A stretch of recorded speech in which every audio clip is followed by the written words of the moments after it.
কি দেখছো তুমি? কি দেখছো?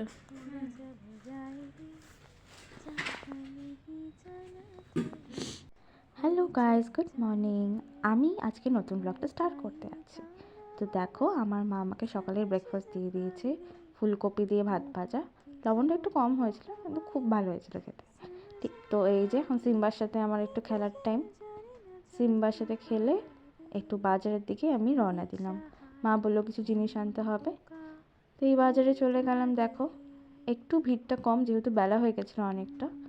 তো টমেটো, লঙ্কা এগুলোই নেওয়া ছিল। ফিরে এলাম, বেশ গরম লাগছিল বাইরে। তারপরে বিকেল হলো, বিকেল হয়ে তারপরে আমি একটু পড়াতে চলে গেলাম। আর দেখো, রাস্তায় কিউটিটার সাথে দেখা হয়ে গেল। ও দেখলেই আমার সাথে এত খেলা করে যে ভালোই লাগে বেশ। তো দেখো,